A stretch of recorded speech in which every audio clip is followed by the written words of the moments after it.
Karate का चल रहा था 24 जून 1968 का। पहले पेज की मध्य आज में बात चल रही थी, हमारा प्यार आत्मा से है, हमारा प्यार कोई मिट्टी से नहीं है।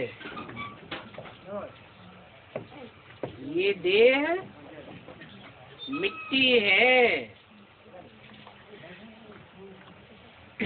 हमारा अविनाशी प्यार है। मिट्टी तो विनाशी है,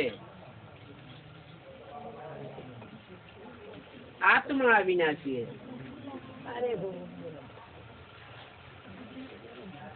और मिट्टी से तो कोई का प्यार होता भी नहीं है।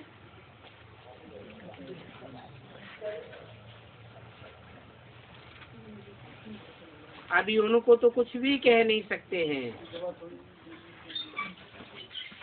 जो मिट्टी से प्यार करते हैं।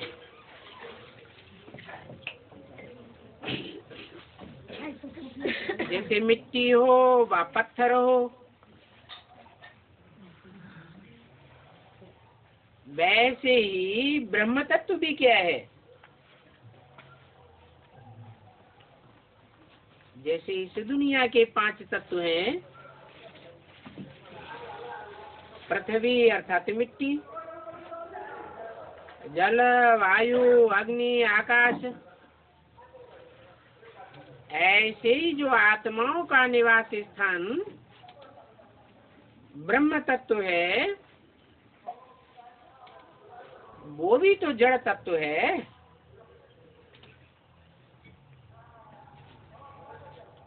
तो कुछ भी नहीं। सिर्फ आत्माओं के रहने का स्थान है। आकाश को क्या कहेंगे?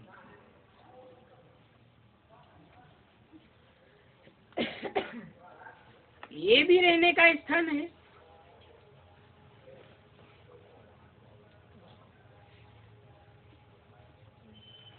तो उनको फिर भगवान कैसे कह सकते हैं? जैसे ये आकाश रहने का स्थान है, वैसे ब्रह्म तत्व रहने की जगह है।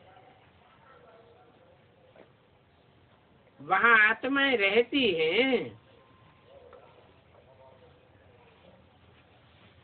और ये दुनिया तो है जीवात्माओं के रहने का स्थान। परमधाम में जो आत्माएं होती हैं वो तो जैसे जड़वत होती हैं, जीवात्मा थोड़ी कहेंगे, जीवित आत्मा नहीं कहेंगे। इस सृष्टि पर जब आत्मा आती है तो 5 तत्वों का चोला लेती है, जीवात्मा कही जाती है।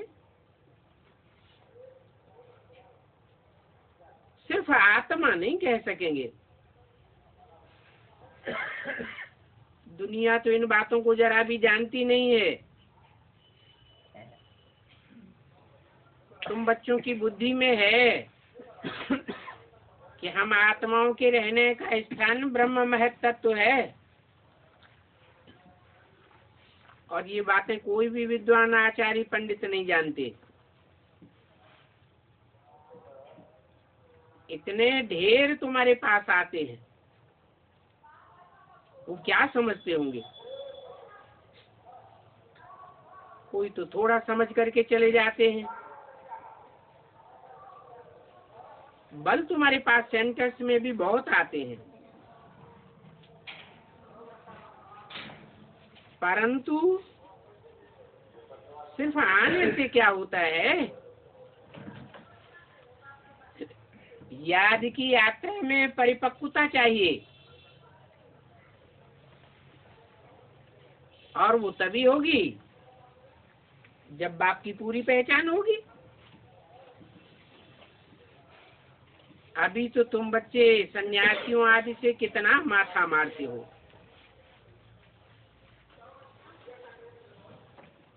परंतु ये लोग अंत में कहेंगे कि हम तो सभी फेल हो गए। जैसे महर्षि ने भी कहा है हम फेल हैं। अब भक्ति मार्ग में तो 2500 वर्ष की हिस्ट्री है, सब फेलियर्स ही फेलियर्स हैं। और ये बात भी तुमको समझानी पड़ती है कि भक्ति करने से कोई का भी उत्थान नहीं हुआ है। दुनिया की मेंटलिटी नीचे गिरती गई है।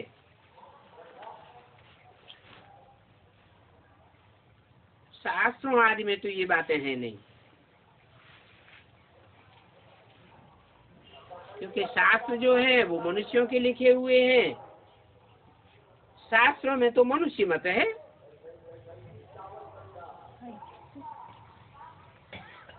तुम तो अभी जानते हो कि हम चलते हैं ईश्वर की मत पर।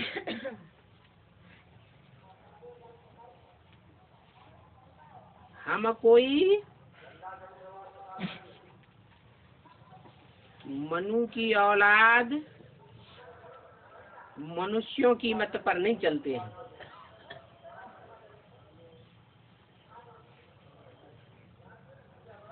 मनुआ को कहा जाता है। मन जिसका बहुत चलायमान हो, और हम अभी ऐसों की मत पर चलते ही नहीं जिनका मन चंचल हो, चलायमान हो। हम किसकी मत पर चलते हैं? हम तो उसकी मत पर चलते हैं जो सदैव ही अमन चैन बनाने वाला है, मन पर कंट्रोल करने वाला है और कंट्रोल सिखाने वाला है। हम दैवी मत पर भी नहीं चलते हैं।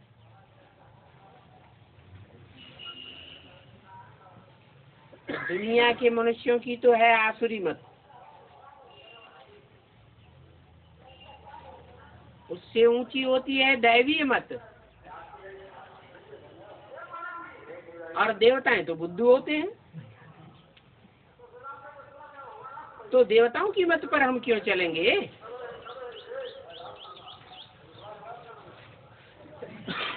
अभी संगम युग में ले लो, देवात्मा किन्हें कहेंगे? है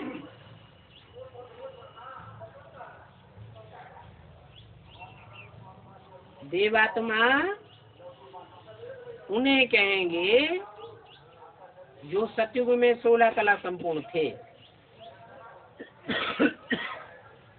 अभी भी वो आत्मा 16 कला संपूर्ण बन करके पाठ बजाने वाली है।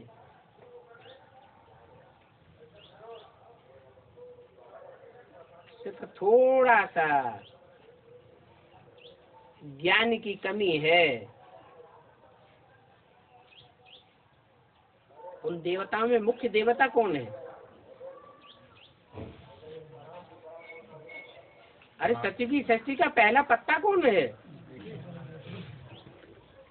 कृष्ण 16 कला संपूर्ण पहला देवता है। उसकी बुद्धि में अभी क्या बात नहीं बैठी हुई है जो देवता बनने से रुका हुआ है? फरिश्ता तो है लेकिन देवता नहीं है।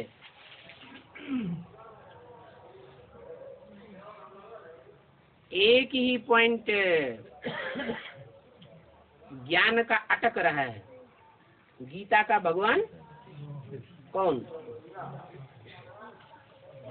जन्म जन्मांतर से उस आत्मा में संस्कार भरे हुए हैं ये पक्का करने के कि गीता का भगवान कृष्ण है।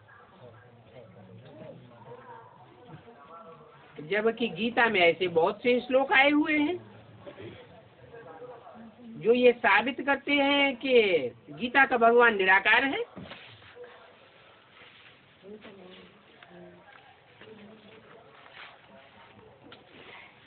और निराकार कोई बिंदु को ही नहीं कहा जाता है। निराकारी, निर्विकारी, निरहंकारी भी कहा जाता है। बिंदु को निर्विकारी कैसे साबित करेंगे? निरहंकारी कैसे साबित करेंगे? बिंदु को अगर देह ही धारण न करनी पड़े तो देहंकार कैसे साबित होगा? वास्तव में जो सदाशिव है वो भी षष्ठी पर आकर के देह धारण करता है, और देह धारण करने के बावजूद भी निराकारी और निरहंकारी संसार के सामने साबित होकर दिखाता है। और इतना ही नहीं, बच्चों को भी आप समान निराकारी, निर्विकारी, निरहंकारी बनाता है।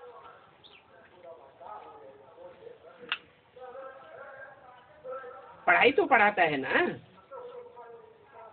पढ़ने वाले सब एक जैसे तो नहीं हो सकते। कोई 100%, कोई कम परसेंट। तो जो स्टूडेंट 100% स्टेज में जाता है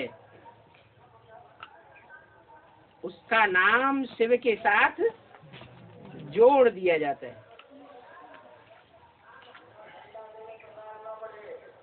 है तो 33 करोड़ देवताएं, परंतु उनमें से किसी का नाम शिव के साथ नहीं जोड़ा जाता।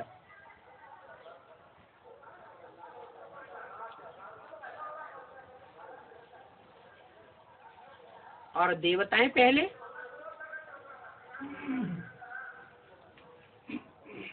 या नर से नारायण डायरेक्ट बनने वाले पहले? तुम बच्चे तो डायरेक्ट नर से नारायण बनते हो। जो देव आत्माएं होती हैं वो डायरेक्ट नर से नारायण नहीं बनती। क्या बनती हैं? पहले बच्चा बन करके, प्रिंस बन करके पैदा होती है, बाद में उनको टाइटल मिलता है नारायण का। और वो नारायण का टाइटल डायरेक्ट भगवान से नहीं मिलता। किससे मिलता है?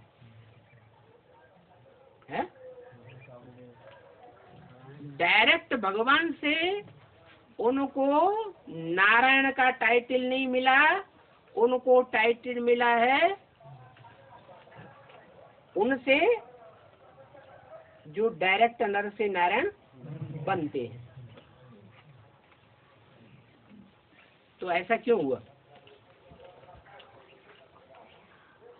है? तो सतयुग के पहले जन्म के देवताएं भी 16 कला संपूर्ण, परंतु उनको प्राप्ति होती है नर नारायण से, और नर नारायण को प्राप्ति होती है डायरेक्ट गॉड फादर से। ये अंतर क्यों पड़ा?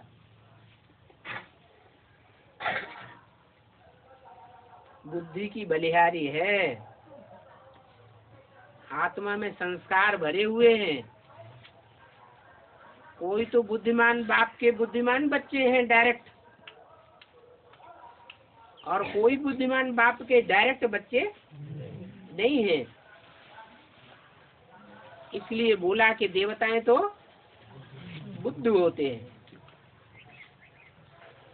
नहीं तो उनको इतने लंबे समय तक पढ़ाई पढ़ने की दरकार ही नहीं रहे। ये तो बड़ी सहज बात है, समझने की बात है कि गीता का भगवान निराकार चाहिए या साकार चाहिए। परंतु उनकी बुद्धि में बैठता ही नहीं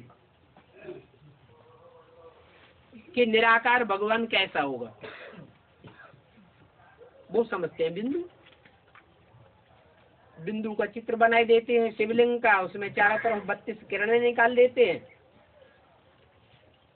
उन किरणों में गुण लिख देते हैं, भगवान के 32 गुण। अब वो बिंदु जिसका नाम शिव है वो निर्गुण है या गुण वाला है? वो तो निर्गुण है।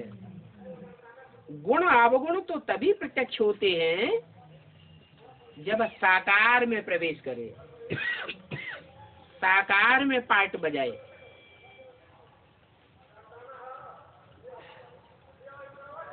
तो सिर्फ उन्होंने बिंदु नहीं दिखाया है, शिवलिंग भी दिखाया है। शिवलिंग है साकार की यादगार और उसमें बिंदु है निराकार की यादगार, परंतु उनकी बुद्धि में ये नहीं बैठता ये शिवलिंग निराकार की यादगार कैसे है। जरूर निराकारी स्टेज धारण की है, ऐसी निराकारी स्टेज जिसमें हाथ पांव नाक आंख कान ज्ञान इंद्रियों और कर्म इंद्रियों की स्मृति नहीं रहती, उन इंद्रियों का आकर्षण नहीं सताता। साकार शरीर होते हुए भी, इंद्रियां होते हुए भी इंद्रियों के भोगों से आत्मा परे रहती है। उसको कहा जाता है निर्गुण होते हुए भी सगुण। इसलिए तुलसीदास ने भी कह दिया अगुण है सगुण है निर्गुण, अगुण है सगुण है नहीं कछु भेदा। क्यों नहीं भेद है? क्योंकि वो निर्गुण निराकार सगुण में मुकर्रर रूप से प्रवेश करता है और प्रवेश करके पार्ट बजाता है, लेकिन निराकारी पार्ट बजाता है, निर्गुण पने का पार्ट बजाता है। गुण और अवगुण उसको स्पर्श नहीं कर सकते, पाप और पुण्य उसको स्पर्श नहीं कर सकते। तो अब तुम जानते हो कि न हम आसुरी मत पर चलते हैं न हम देवताओं की मत पर चलते हैं। वो तथाकथित ब्राह्मण क्या समझते हैं कि हम किसकी मत पर चलते हैं? वो समझते तो हैं कि हम भगवान की मत पर चलते हैं, लेकिन वास्तव में वो ब्रह्मा मनुष्य की मत पर चलते हैं। अथवा तो ब्रह्मा के द्वारा जिनकी पालना हुई है, इस्लामी बौद्धी क्रिश्चियन धर्म में कन्वर्ट होने वाले मनुष्यों की, मनुष्य आत्माओं की, उनकी मत पर चलते हैं। लेकिन हम न आसुरी मनुष्यों की मत पर चलते हैं न देवताओं की मत पर चलते हैं, हम तो डायरेक्ट एक शिव बाप की मत पर चलते हैं जो सदा शिव है। ऐसा नहीं कि कभी कभी एक सेकंड के लिए भी अशिव हो जाए।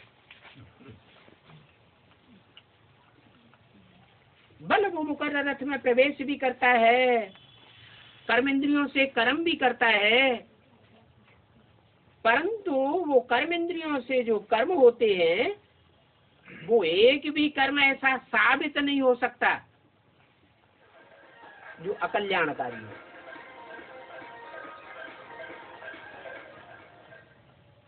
प्रवेश करता है, लेकिन दृष्टि मात्र से भी ऐसा विकर्म नहीं होता कि पाप कर्म बन जाए। वाचा ऐसी नहीं चलाता जिससे पाप कर्म बन जाए। तो ऐसा हमारा सदगुरु है, हम उसकी मत पर चलते हैं। मनुष्य तो सभी हैं तमो प्रधान। ये नहीं कहा देवताएं सभी हैं तमो प्रधान। कौन? मनुष्य क्यों तमो प्रधान है? क्योंकि मनुष्यों को मन होता है, मननात् मनुष्य कहा जाता है। जो मनन चिंतन मंथन करते हैं वो ही मनुष्य कहे जाते हैं। गुणों का भी मनन चिंतन करेंगे, अवगुणों का भी मनन चिंतन करेंगे।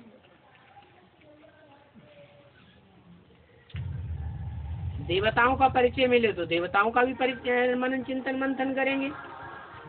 स्वर्ग के ऊपर भी मनन चिंतन मंथन करेंगे, नरक की दुनिया का भी मनन चिंतन मंथन करेंगे, राम का भी मंथन करेंगे, तो माया रावण का भी मंथन करेंगे। मन चलायमान रहता ही है, मन एकाग्र नहीं हो सकता। और जब एकाग्र हो जाता है तो उनको फिर मनुष्य नहीं कहा जाता। क्या कहा जाता है? नर से क्या बन जाते हैं? नारायण बन जाते हैं। इसलिए नारायण के द्वारा जो कार्य होंगे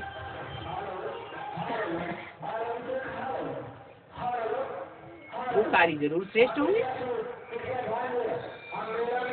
और नर के रूप में जो कार्य होते हैं वो जरूर नरक की रचना करते हैं। नर से नरक और स्थिति में रहने वालों से स्वर्ग, ये नियम है। अब स्थिति में रहने वाले कोई मनुष्य तो अभी है नहीं, तो फिर स्वर्ग कैसे आएगा? है? जरूर जो सदैव स्थिति में रहने वाला शिव है, सदा शिव,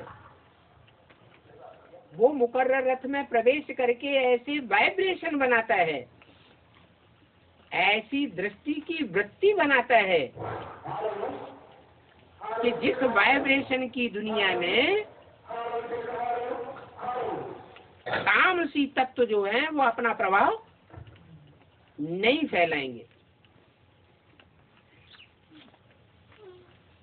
परंतु उसके लिए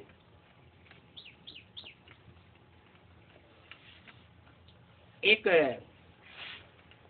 नियम है। वो नियम है, वो नर से नारायण बनने वाला भी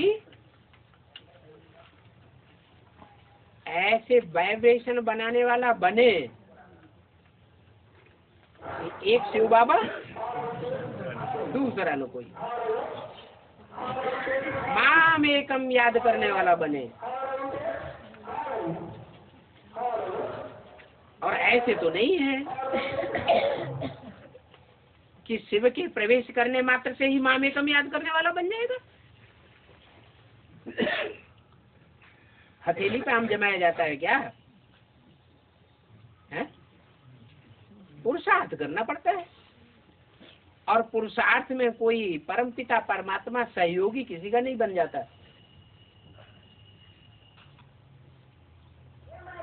भगवान किसी के साथ पक्षपात नहीं करता, चाहे वो ब्रह्मा कृष्ण की सोलो हो, चाहे राम की सोलो हो, चाहे हीरो की सोलो हो या हीरोइन की सोलो हो। पुरुषार्थ सबको अपना अपना करना पड़े,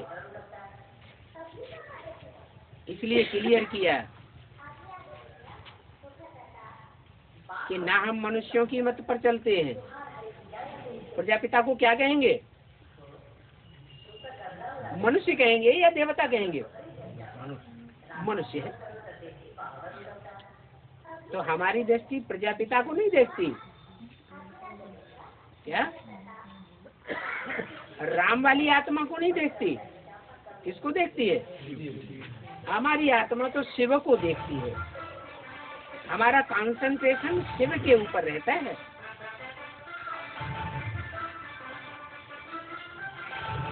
बताया कि जो तमो प्रधान मनुष्य इस दुनिया के हैं, उन्हों की मत हम कैसे लेंगे?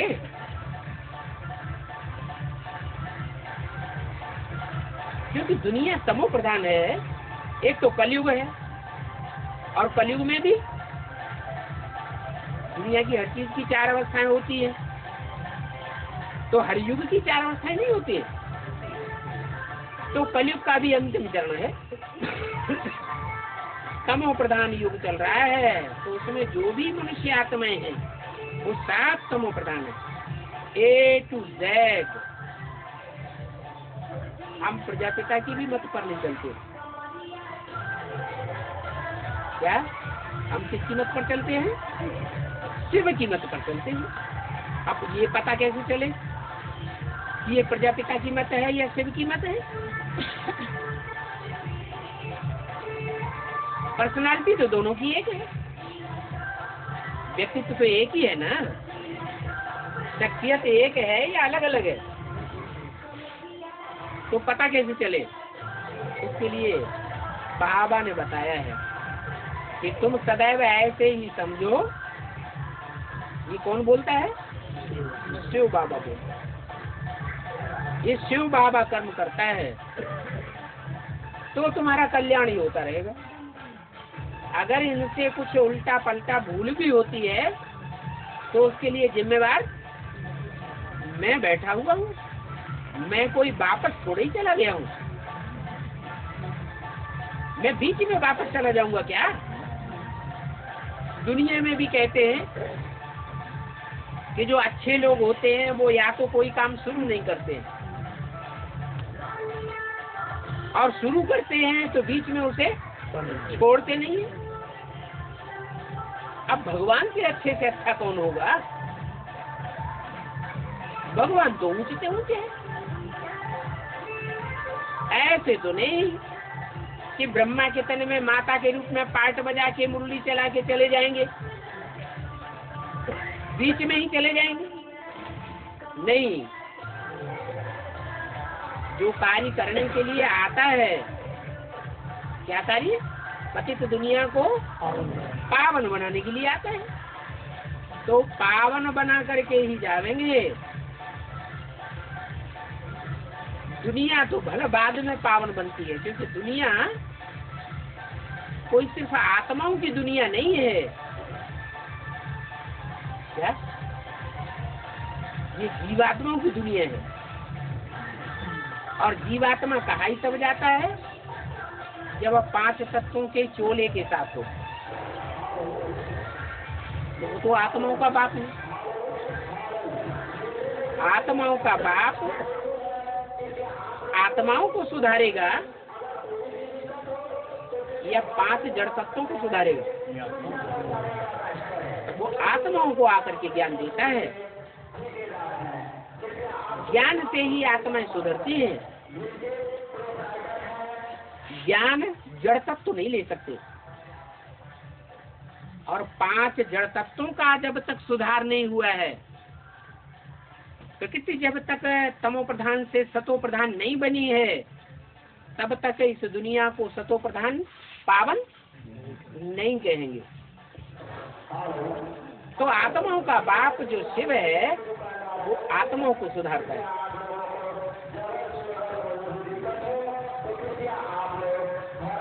और जो जीवात्माओं का बाप है वो जब पुरुषार्थ में संपन्न स्टेज पकड़ता है तो अपने ग्रुप की विशेष आत्माओं को, जो आदि से अंत तक सहयोगी बनकर के रहने वाली हैं, उनके साथ ऐसा वायुमंडल, ऐसा संसार रचता है जिस छोटे से संसार में माया अपना आक्रमण नहीं कर सकती। यहाँ से नई दुनिया की शुरुआत। नई दुनिया तो बनेगी, लेकिन उस नई दुनिया में आत्माएं भी सतो प्रधान होंगी, और जो 5 तत्व हैं वो भले सतो प्रधान तो नहीं होंगे, लेकिन वो इंटरफियरेंस भी नहीं करेंगे। इसलिए बोला शरीर सड़ते जाएंगे लेकिन आत्मा पावरफुल होती जाएगी। आत्मा के वाइब्रेशन के आधार पर 5 तत्व पतित होते हुए भी उन शेष जीव आत्माओं का कुछ भी नहीं बिगाड़ सके। उनकी मेंटेलिटी को नहीं चेंज कर सकते, क्योंकि मेंटेलिटी को चेंज करने वाला ऊंच से ऊंच बाप आकर के मेंटेलिटी चेंज करके जाता है। तो बोला कि जो तमो प्रधान मनुष्य हैं उन्हों की मत हम कैसे लेंगे, क्योंकि इस समय तो हम पुरुषोत्तम संगम युग पर हैं।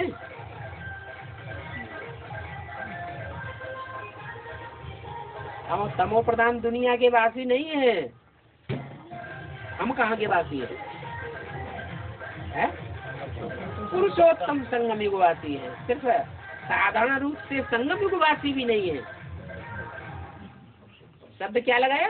पुरुषोत्तम। पुरुष माने आत्मा। इस शरीर रूपी पुरी है, इस शरीर रूपी पुरी में आराम करने वाली, सेते शयन करने वाली जो आत्माएं हैं, भले दुनिया में कितना भी हड़कंप होता रहे, लेकिन वो आत्माएं अपनी मेंटलिटी को ऐसा चेंज कर लेंगी पुरुषार्थ की संपन्नता में कि जैसे विष्णु शेष साई सैया पर पड़ा हुआ है। नहीं तो सर्पों से सबको डर लगता है, देखने और छूने से ही भागते हैं। ऐसी स्टेज बन जाती है। शंकर को भी सर्प दिखाते हैं ना, बाहों में भी सर्प दिखाते हैं, कमर में भी सर्प दिखाते हैं, गले में भी मोह की फांस सर्प पड़ा हुआ है, अहंकार की निशानी सर के ऊपर भी सर्प दिखाया है। परंतु जैसे कहावत है कि चंदन विषय व्यापत नहीं, लिपटे रहते भुजंग। जैसे चंदन का वृक्ष होता है, उस पर कितने जहरीले सांप लिपटे हुए रहते हैं, फिर भी वो चंदन के वृक्ष को प्रभावित नहीं कर सकता। ऐसी ज्ञान की पराकाष्ठा हम बच्चों में भी होनी चाहिए और याद की भी पराकाष्ठा होनी चाहिए कि हमारे वाइब्रेशन का असर दूसरे के ऊपर पड़े, लेकिन दूसरे का वाइब्रेशन हमको प्रभावित न कर सके। तो इस दुनिया की तमो प्रधान मनुष्यों की मत हम कैसे लेंगे? हम तो पुरुषोत्तम संगम युग वासी हैं। इस संगम युग में जो पुरुषों में उत्तम बनने वाला है, हमको उसकी पहचान हो गई है। क्या पुरुषोत्तम संगम युग को क्यों कहा जाता है और कब से कहा जाता है? 76 से क्यों कहा जाता है? 69 से क्यों नहीं? क्योंकि जो पुरुषों में उत्तम है उसको हमने ज्ञान के तीसरे नेत्र से सन 76 में पहचाना है। सन 76 है इन लक्ष्मी नारायण का जन्म का टाइम। लक्ष्मी नारायण का जन्म कब हुआ? मुरली में बताया कि आज से 10 वर्ष कम 5000 वर्ष हुए जब लक्ष्मी नारायण का जन्म हुआ। तो वो लक्ष्मी नारायण का जन्म स्थूल में हुआ या कोई मन बुद्धि की ऐसी विशेषता है कि वो लक्ष्मी नारायण बनने वाली आत्माएं पक्का निश्चय बुद्धि हो जाती है, उनको कोई दुनिया में हिलाया नहीं सकता। लक्ष्मी वाली आत्मा को राम कहेंगे या सीता कहेंगे? है सीता। अव्वल नंबर सीता भी एक है और राम भी एक ही है। राम उसको कहा जाता है जो योगियों की बुद्धि में रमण करता है।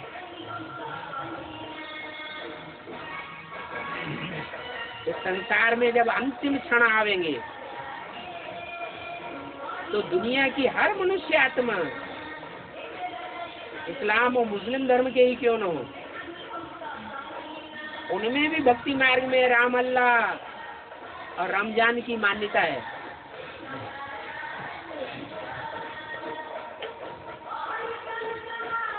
तो हर मनुष्य आत्मा उस राम को पहचानेगी। और राम किसके अधीन है? इसलिए कहा जाता है सीता राम, राधा कृष्ण। क्यों? पहले सीता और राधा का नाम क्यों दिया जाता है? क्योंकि राम अकेला कुछ भी नहीं कर सकता, उसे सीता चाहिए। जो सीताओं में अव्वल नंबर सीता है वो सीता चाहिए। सीता माने शीतल, और एक जन्म की शीतल आत्मा नहीं है। क्या 500 करोड़ 700 करोड़ पत्तों में कोई ऐसा पत्ता भी है जो आदि जन्म से लेकर के अंतिम जन्म तक एक ही आत्मा का संग साथ गहराई से निभाती है। जो सबसे गहरा संबंध होता है पति पत्नी का। सबसे जाति कौन सा संबंध याद आता है? पति पत्नी का संबंध बहुत गहरा संबंध है, और उस गहरे संबंध में वो एक आत्मा, एक ही आत्मा सीता अव्वल नंबर है, जो एक के ही संबंध में आवेगी, दूसरी आत्मा के संबंध में इंटीमेसी में नहीं आवेगी। इसलिए भक्ति मार्ग में भी गायन है, वरों शंभु न तो रहूं कुंवारी। या तो सन्यासी बन के रहेगी,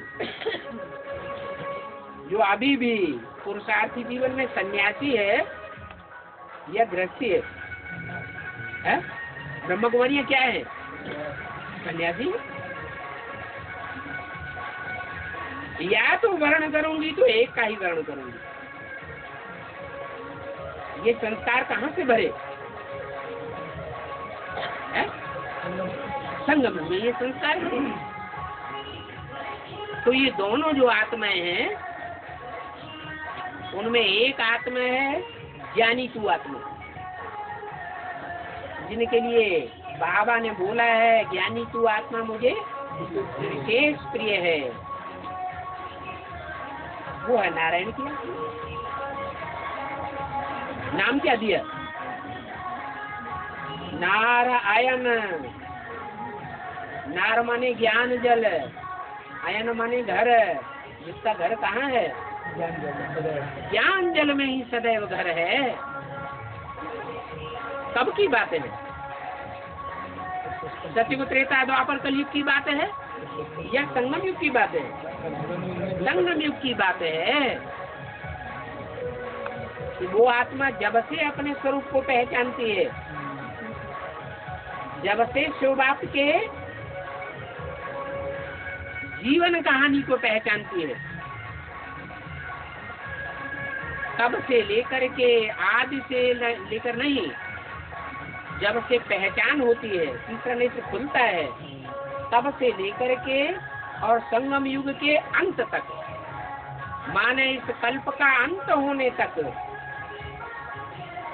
वो अटल निश्चय बुद्धि होकर रहती है। और आत्माओं का निश्चय ज्ञान की कमी होने के कारण कुछ न कुछ नीचे ऊपर होता है। इसलिए बोला हम सब प्रधान मनुष्यों की मत नहीं ले सकते। क्योंकि हमारी बुद्धि में बैठा है हम पुरुषोत्तम संगम युगवासी है। हमने इस सृष्टि पर पुरुषोत्तम को पहचाना है, तो हम तमो प्रधान मनुष्यों की मत कैसे लेंगे, जबकि बेहद का बाप हमको पढ़ाते हैं। बेहद कोई 2, 4, 8, 10, 20, 50, 100, 200 करोड़ को नहीं कहा जाता। क्राइस्ट की आत्मा को कहेंगे 200 करोड़ क्रिश्चियंस उसको फॉलो करते हैं, उनका भी बाप है। परंतु क्या बेहद का बाप है? बेहद का तो नहीं कहेंगे। बेहद की आत्माओं का बाप शिव है, और बेहद के जो भी मनुष्य आत्माएं हैं जीवात्माओं के रूप में, उनका बाप प्रजापिता है। जो पुरुषों में उत्तम बनता है, इसलिए हम पुरुषोत्तम संगम युगवासी हैं, और वो ऊंच के ऊंच बाप हमको पढ़ाते हैं, वही हमको श्रीमत देते हैं। ऐसे नहीं कि कोई बिंदी में से आवाज निकलती है श्रीमत की, नहीं। वो ज्योति बिंदु शिव जो आत्माओं का बाप है, वो मनुष्य शक्ति के बाप में प्रवेश करके हमको श्रीमत देता है। मनुष्यों की मत तो है भक्ति मार्ग की, और ब्राह्मणों की दुनिया में भी जो अभी भक्ति मार्ग को फॉलो कर रहे हैं, ज्ञान में भी चल रहे हैं, परंतु यदि उनमें कोई भक्ति मार्ग का संस्कार 100% पहुंच जाता है, तो फिर उनको शरीर छोड़ना पड़ेगा, क्योंकि भक्ति मार्ग अब ही मुर्दाबाद होने वाला है, और ज्ञान मार्ग जिंदाबाद होने वाला है। मनुष्यों की तो भक्ति मार्ग की ही कही जाएगी। क्यों? जितने भी 500 करोड़ मनुष्य हैं, उनकी सबकी मत भक्ति मार्ग की क्यों कही जाएगी? है? क्योंकि सबका मन चंचल है, चलायमान है। मन चलायमान न हो तो समझो पुरुषार्थ पूरा हो गया। दृष्टि अगर चलायमान न हो, दृष्टि स्थिर हो जाए, तो समझो इंद्रियां कंट्रोल में आ गई। मन सबसे ज्यादा चंचल होता है। दृष्टि के लिए कहा जाता है कि दृष्टि सुधर जाए तो फिर और क्या चाहिए। दृष्टि सुधरी तो सारी दृष्टि सुधर गई, लेकिन दृष्टि तो फिर भी स्थूल है। ये दृष्टि स्थूल आंखों की दृष्टि है ना, ये स्थूल है। और वृत्ति तो सूक्ष्म है। वृत्ति मन की होती है या दृष्टि की होती है? हाँ, ये कहेंगे कि जब दृष्टि एकाग्र हो जाती है, तो वृत्ति को एकाग्र करने में बहुत सहयोग बन जाता है। मन को एकाग्र होने में देर नहीं लगती। इसलिए बोला कि मनुष्यों की मत भक्ति मार्ग की है, उसको ज्ञान की मत नहीं कहेंगे। ज्ञान तो सिवाय ब्राह्मणों के और कोई को होता ही नहीं है। और ब्राह्मण उनको कहा जाता है जो ब्रह्मा मुख की संतान है। ब्रह्मा की कोख की भी संतान नहीं है, या ब्रह्मा कुमार कुमारियों की कोख की संतान नहीं है। किसकी संतान है? मुख की संतान है। जो मुख से ज्ञान सुनाया ब्रह्मा ने, उस ज्ञान को ही धारण करने वाले।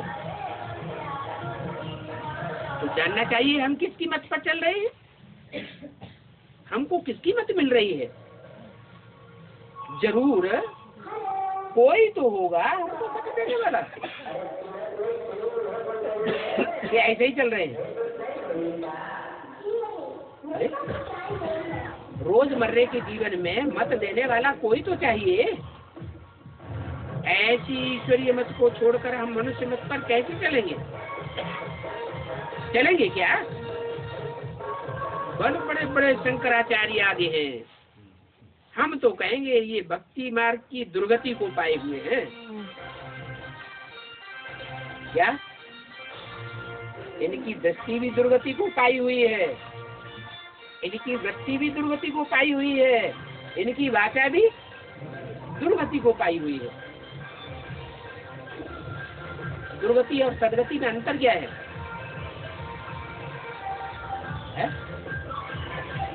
दुर्गति नीचे की ओर ले जाती है और सदगति नीचे ऊपर की ओर ले जाती। तो उन शंकराचार्य आदि संन्यासियों का जो बुद्धि योग है वो बाप के साथ है ही नहीं। क्यों नहीं है?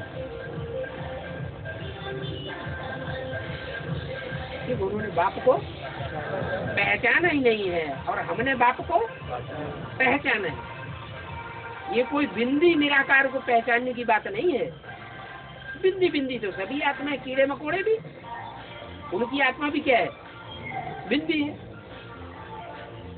परंतु ये कैसे पता चले कौन सी आत्मा बिंदी है? जो भगवान के रूप में पार्ट बजाती है, जिसकी मत पर हमको चलना है। ये तो बाप ही आता बताते हैं। बाप खुद कहते हैं विनाश काले विपरीत बुद्धि विनश्यते। जो नहीं पहचानते हैं भगवान बाप को तो याद भी नहीं कर सकते। जब याद ही नहीं कर सकते तो दुर्गति में जाएंगे या सदगति में जाएंगे? 2500 साल दुर्गति में जाते रहे क्योंकि भगवान बाप को किसी ने पहचाना नहीं। तुम बच्चे अभी बाप को पहचानते हो, उनकी मत पर चलते हो, तो तुम्हारी बुद्धि की सदगति होती है और सारी दुनिया की दुर्गति हो रही है। सबके लिए कहेंगे विनाश काले विपरीत बुद्धि। किसके साथ विपरीत बुद्धि? बाप के साथ विपरीत बुद्धि। बाप को पहचाना तो प्रीति बुद्धि हो सकते हैं और बाप को नहीं पहचाना तो विपरीत बुद्धि। अब उन तथाकथित ब्राह्मणों में उन्होंने बाप को पहचाना? नहीं पहचाना। उन तथाकथित ब्राह्मणों के बीच से विजयमाला निकलेगी या नहीं निकलेगी? निकलेगी। तो उनकी दुर्गति हो रही है या सदगति हो रही है? दुर्गति तो हो रही है क्योंकि बेचारे अंधे हैं।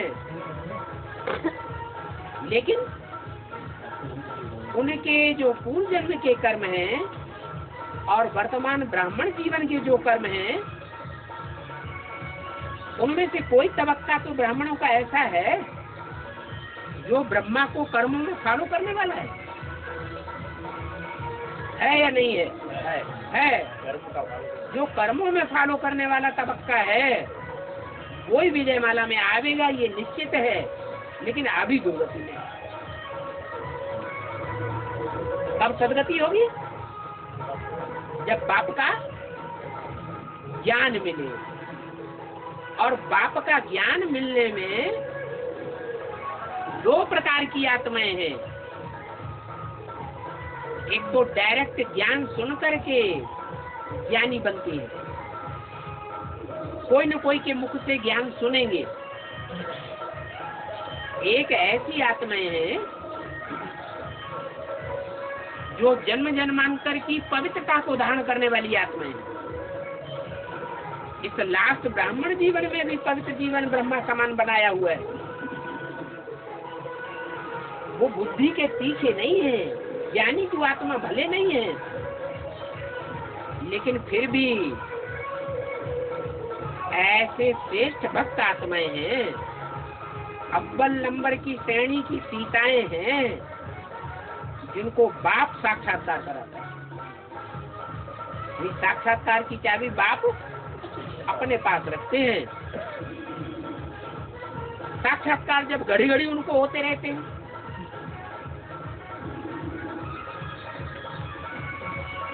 कि कौन नारायणी बनेगी, कौन नारायण बनेगा, तो बुद्धि योग फिटेगा या स्थायी होगा, खुशी बढ़ेगी या घटेगी। साक्षात्कार होने से अल्पकाल की खुशी जरूर मिलती रहती है, सदाकाल की खुशी तो ज्ञान से ही मिलती है, लेकिन साक्षात्कार से अल्पकाल की खुशी मिलती रहती है। और वो अल्पकाल की खुशी जो है वो पुरुषार्थ में बाधक नहीं बनती, पुरुषार्थ को आगे बढ़ाती। बल ज्ञान नहीं है तो भी कहेंगे कि संक्षेत्र से उस तरह की जो आत्माएं श्रेष्ठ भक्त आत्माएं हैं, कैसी व्यभिचारी भक्त हैं या व्यभिचारी भक्त हैं? आप व्यभिचारी भक्तों की श्रेणी के हैं, उनको साक्षात्कार होता है। वो आत्माएं ज्ञान न होने के बावजूद भी अंदर अंदर गदगद रहती है, खुशी में रहती है। अब वो कापारी खुशी तो नहीं हो सकती। कौन सी? जो ज्ञान मिलने के बाद होती है। हर आत्मा चाहे बेसिक ज्ञान में आए, पहले पहले जब ज्ञान में आती है तो सतो प्रधान स्टेज में होती है। ऐसे ही चाहे कोई आत्मा एडवांस ज्ञान में आए, पहले पहले जब आती है तो सतो प्रधान स्टेज का अनुभव करती है। तो ऐसे ही इसका कारण क्या हुआ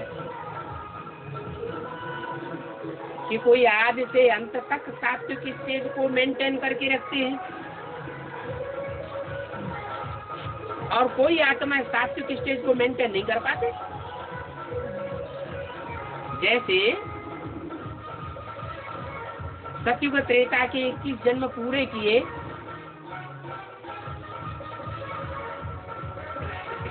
और जो सेकंड नारायण है सतयुग का, वो द्वापर के आदि में ही माने त्रेता के अंतिम जन्म में ही इतना सम प्रधान हो जाता है कि ऊपर से आने वाली इब्राहिम की सोल उसी में प्रवेश कर जाती है। ऐसा क्यों हुआ?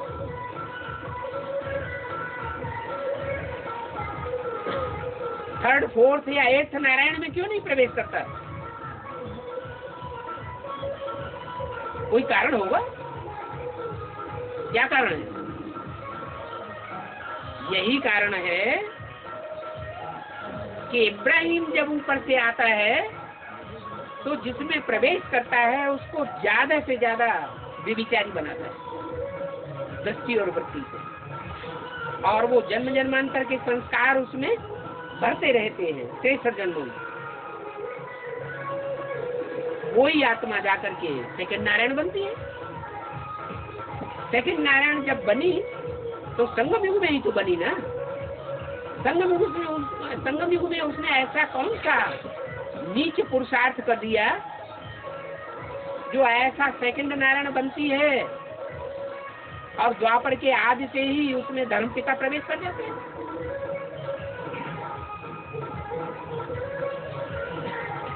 अरे ये कर्मों की हिसाब किताब है ना, क्या काम किया होगा?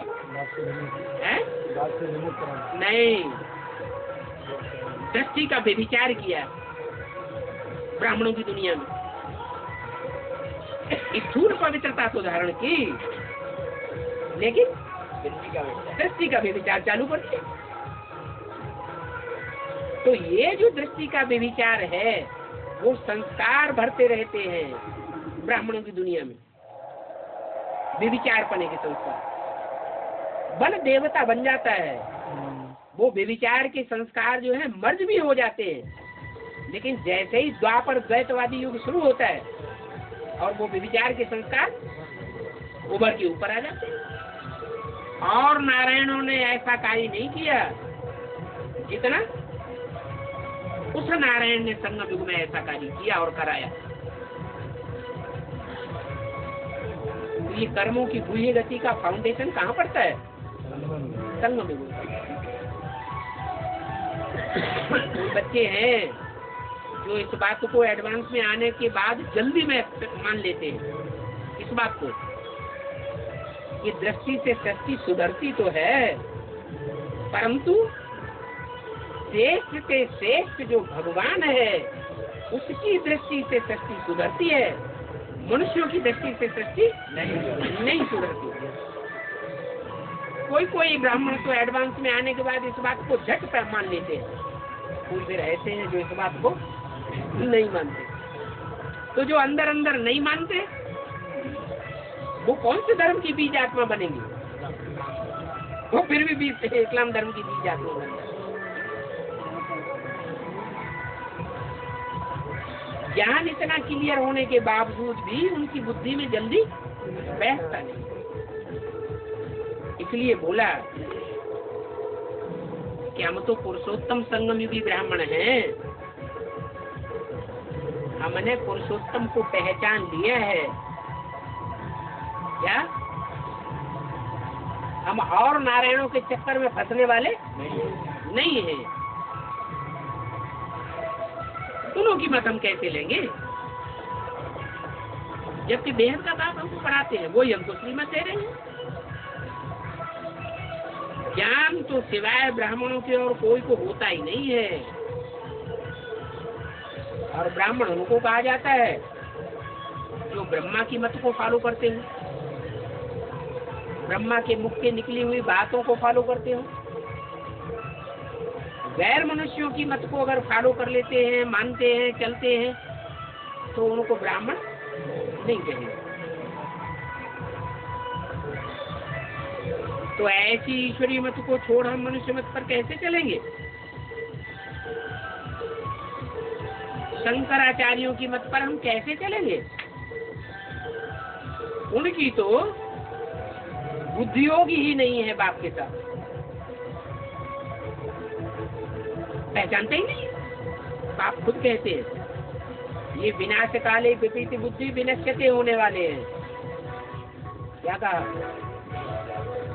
बाहर की दुनिया के ही नहीं शंकराचार्य, ब्राह्मणों की दुनिया में भी है, बेसिक ब्राह्मणों में भी ऐसे शंकराचार्य हैं, और एडवांस ब्राह्मणों की दुनिया में भी ऐसे शंकराचार्य हैं जो अपनी दुकान अलग निकाल के बैठ जाते हैं। इसलिए बोला बैठ रहे हैं, इसलिए बोला कि अंत समय में 8 राजाइयां स्पष्ट देखने में आवेंगी। ब्राह्मणों की दुनिया में 8 राजाइयां देखने में आवेंगी। ये विनाश काले विपरीत बुद्धि होने वाले मुझे पहचानते ही नहीं। अगर पहचानते होते तो अपनी अलग दुकान निकाल करके नहीं बैठते, गाली देते रहते। उनकी पहचान क्या बताइए? गाली उनके मुख से निकलती रहती है। उन गालियों को तुम बच्चे सुन भी सकते हो। क्या है? ब्राह्मणों की दुनिया के अंदर ही, बेसिक में तो है ही है, बाहर की दुनिया में तो है ही है, लेकिन एडवांस की दुनिया में भी है और गाली देते रहते। तो ऐसे विपरीत बुद्धि पक्का कर लो, क्या होने वाले हैं? विनश्यन्ति। विनश्यन्ति का मतलब क्या? शरीर खत्म हो जाएगा? शरीर नहीं खत्म हो जाएगा, नहीं। विनश्यति का मतलब है अनिश्चय बुद्धि विनश्यति। बाप के ऊपर से निश्चय बिल्कुल ही उड़ जाता है। भगवान वाच है तो भगवान वाच, लेकिन भगवान को ही नहीं जानते, समझते ही नहीं है। तो न जानने और न समझने के कारण रात दिन का फर्क पड़ जाता है। जो भगवान को जानते हैं, जो भगवान को बुद्धि से समझते हैं, और जो नहीं समझते हैं, उन दोनों के बीच में कितना फर्क हो जाता है? रात दिन का फर्क हो जाता है। इस समय पुरुषोत्तम संगम युग है ना। इस पुरुषोत्तम संगम युग में एक ही बात में तुम्हारी विजय होनी है। क्या जानते तो हो कि इस स्थापना का कार्य तो अभी होना ही है, इसे कोई रोक नहीं सकता। और ये भी पक्का है, इसके द्वारा स्थापना ब्रह्मा द्वारा स्थापना। माताएं स्वर्ग का गेट खोलती है। क्या बोला? माताएं स्वर्ग का गेट खोलती है और ब्रह्मा द्वारा स्थापना। ये दोनों विरोधी बातें नहीं हो गई? ब्रह्मा तो जो अव्वल पार्ट बजाने वाला है सहन शक्ति का, वो तो दाढ़ी मूछ वाला था। माता कौन था? और वो तो शरीर ही छोड़ गया। मानते हैं, लेकिन जब है ही नहीं तो स्वर्ग के गेट कैसे खोलेगा? हाँ, वास्तव में ये ब्रह्मा ही तुम बच्चों की जगदम्बा है, परंतु तन पुरुष का है। पुरुष का तन होने के कारण जो भी पुरुष तन वाले हैं सब दुर्योधन दुशासन है। इसलिए स्वर्ग का गेट खोलने लायक नहीं है। परंतु ब्रह्मा का तन छूटता है, दाढ़ी मूछ वाला, और कोई माता में प्रवेश करता है, जो माता जगदम्बा के रूप में संसार में प्रत्यक्ष होती है। वो ही आदि ब्रह्म है। क्या? जो पुरुषोत्तम बनने वाला है, नारायण बनने वाला है, वो भी किससे सुन करके ब्राह्मण बनता है? वो ब्राह्मण बनता है कि ऐसे ही पुरुषोत्तम देवता बन जाता है? ब्राह्मण बनता है, पहला ब्राह्मण बनता है। तो बिना ब्रह्मा मुख से सुने ब्राह्मण कैसे बन गया? पहले सुनेगा तभी तो ब्राह्मण बनेगा। तो यज्ञ के आदि में भी कोई माता थी जिसके मुख से ब्रह्मा के साक्षात्कारों का रहस्य सुना। बल उस ब्रह्मा के रूप में पार्ट बजाने वाली माता ने उन साक्षात्कारों का रहस्य खुद समझा नहीं, सिर्फ सुनाया। तो सुनाने के कारण वो माता बन गई और वो सुनने वाला ब्राह्मण बन गया। वो ब्रह्मा बन गया और वो ब्रह्मा कुमार प्रजापिता बन गया। पहला ब्राह्मण, सो पहला देवता, सो पहला क्षत्रिय, सो पहला वैश्य, सो पहला शूद्र, सो पहला फिर ब्राह्मण बनते हैं। तो बताया कि ये पक्का समझो कि ब्रह्मा द्वारा ही स्थापना होनी है, ब्रह्मा द्वारा ही स्वर्ग के गेट खुलेंगे। माताओं में मुख्य माता कौन है? जगदम्बा। तो स्थापना कब होती है और किसके द्वारा होती है? ब्रह्मा द्वारा तो जरूर ब्राह्मण ही होंगे ना, क्योंकि ब्रह्मा तो रचयिता नहीं है। ब्रह्मा रचयिता है क्या? है? बाप रचयिता होता है या अम्मा रचयिता होती है? प्रजापिता को रचयिता कहेंगे और ब्रह्मा को क्या कहेंगे?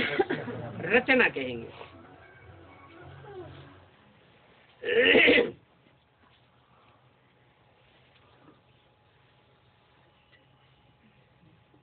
तो ब्रह्मा द्वारा जरूर ब्राह्मण ही होंगे। और ये भी पक्का है कि ब्रह्मा तो रचयिता नहीं है। रचयिता फिर कौन है? रचयिता तो एक ही शिव बाबा निराकार है। क्या?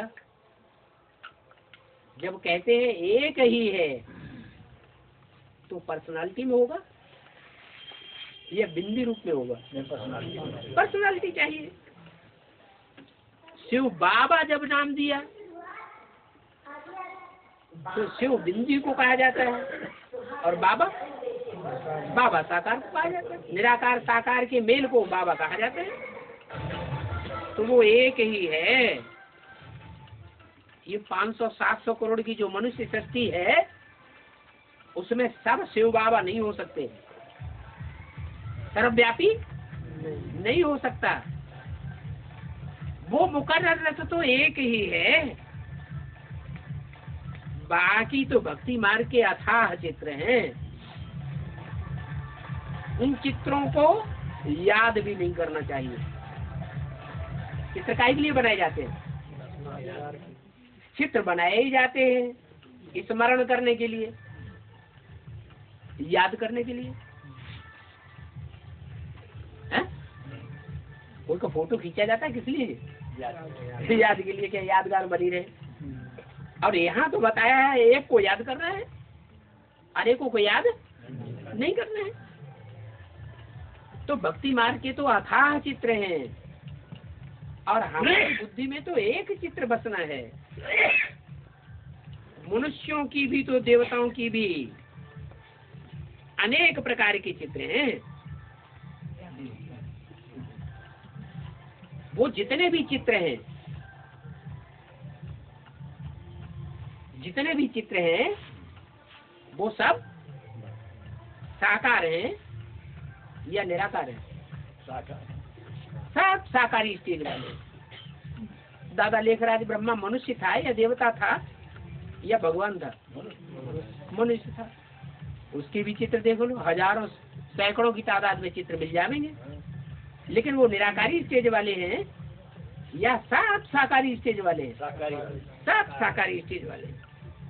तो निराकार का अर्थ भी कोई नहीं समझते हैं। क्या है वो तथाकथित बीके निराकार का अर्थ समझते हैं? क्या लगाए देते हैं निराकार का? निराकार का मतलब बिंदी। अब कौन सी बिंदु को याद करें? बाबा तो कहते हैं एक को याद करो। तो ये तो बड़ा भारी भेद पैदा हो जाता है कि कौन सी बिंदी को याद करें। कीड़े मकोड़े की बिंदी को याद कर ले तो चल जाएगा, फिर तो कीड़ा मकोड़ा बनना पड़ेगा। जैसे को याद करेंगे वैसे ही बनेंगे, अंतमते सुगति हो जाएगी। तो वो तो समझते हैं कि निराकार माने कुछ है ही नहीं, और तुम समझाते हो उस निराकार का आकार और साकार ये रूप नहीं है, न तो आकारी परिस्थाई रूप है, सूक्ष्म शरीर वाला जैसे ब्रह्मा का सूक्ष्म शरीर है, और न उनका साकार रूप है। उनका माने किसका? उनका माने किसका? उनका जब उन्होंने इशारा किया न उनका साकार रूप है तो किसका? बाप का। वो साकार रूप भी नहीं है, माने जिस तन में भी प्रवेश करता है वो तन भी आकार पहले बनता है और फिर आकार से क्या बन जाता है? निराकार बन जाता है। परंतु जब संपन्न स्टेज में आता है तो न आकार रहता है और न साकार रहता है। उसका संग करने वाले जो भी होंगे, उसको देखने वाले जो भी होंगे, उनके ऊपर भी असर क्या पड़ेगा? उनके भी निराकारी स्टेज बन जाएंगे। बहुत कहते हैं हम फोन करते हैं तो फोन करते करते हम सब भूल जाते हैं। बहुत सोचते हैं ये बात करेंगे वो बात करेंगे, सारी बात भूल जाती है। क्यों भूल जाती है? क्योंकि वाइब्रेशन जैसे ही अटैक होता है और वैसे ही सब, जैसे परम धाम में कुछ याद रहता है क्या? कुछ भी याद नहीं रहता। लेकिन सबकी ऐसी स्थिति नहीं होगी। किसकी होगी? जो बाप के बच्चे बनने वाली आत्माएं हैं उनकी ऐसी स्थिति होती है। जो 84 जन्म लेने वाली आत्माएं हैं उनकी ही ऐसी स्थिति होगी। तो बाप कहते हैं कि आकारी सूक्ष्म वतन वालों को और साकारी स्थूल वतन वालों को कहा जाता है। बना जो सदैव उड़ते रहते हैं बुद्धि योग से, उनको क्या कहेंगे? आकारी। और जो उड़ते रहते नहीं, ऊंची स्टेज में उड़ते नहीं है, लेकिन बुद्धि सदैव साकार में जुटी रहती है। कोई न कोई साकार को, या तो अपनी देह को या कोई न कोई दूसरे की देह में बुद्धि रमी रहेगी। तो उनको क्या कहेंगे? उनको आकारी कहेंगे कि निराकारी कहेंगे कि साकारी कहेंगे? उनको कहेंगे साकारी। तो साकारी स्थूल वतन वालों को कहा जाता है। जिनकी बुद्धि स्थूल वतन की दुनिया में रमी रहती है, 5 तत्वों की दुनिया में रमी रहती है, उनको कहा जाता है साकारी। जिनकी बुद्धि आकारी स्टेज में रमी रहती है, ज्ञान का मनन चिंतन मंथन करेंगे, नई दुनिया का मनन चिंतन मंथन करेंगे, सेवा के पॉइंट्स, सेवा की बातें बुद्धि में चलेंगी, बाकी दूसरी बातें, दुनियावी बातें बुद्धि में नहीं चलेंगी। तो उनको क्या कहेंगे? आकारी कहेंगे। फिर ऐसी भी स्टेज आती है कि न साकारी और ना आकारी। ऐसी स्टेज में अनुभव करने वाले पुरुषार्थी नंबरवार हैं। कोई 1 सेकंड का अनुभव करते हैं, कोई 1 सेकंड का भी अनुभव नहीं करते, कोई लंबे समय तक भी अनुभव करते हैं। किसका? निराकारी स्टेज। कोई संकल्प नहीं, मैं आत्मा बिंदु, मेरा बाप ज्योति बिंदु, बस।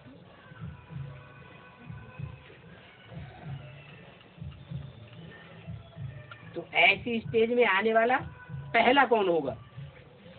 वही पहला होगा जिसके लिए मुरली में बोला है, तेरी बुद्धि में बाबा कहने से बिंदी ही याद आवेगी। बल ज्ञान बुद्धि में बैठा हुआ है कि बाबा साकार निराकार के मेल को कहा जाता है, ये तो ज्ञान दिया ना। लेकिन औरों की बात छोड़ दो, लेकिन तेरी बुद्धि में बाबा कहने से कोई कितना भी बाबा बाबा बोलता रहे, तेरी बुद्धि में कौन याद आएगा? कोई साकार याद नहीं आवेगा। कौन याद आवेगा? वही बिंदी याद आवेगी। तो वो तो है ही बीज रूप आत्मा, सारी सृष्टि की बीज है। तो ये तो कोई बड़ी बात नहीं। ओम शांति।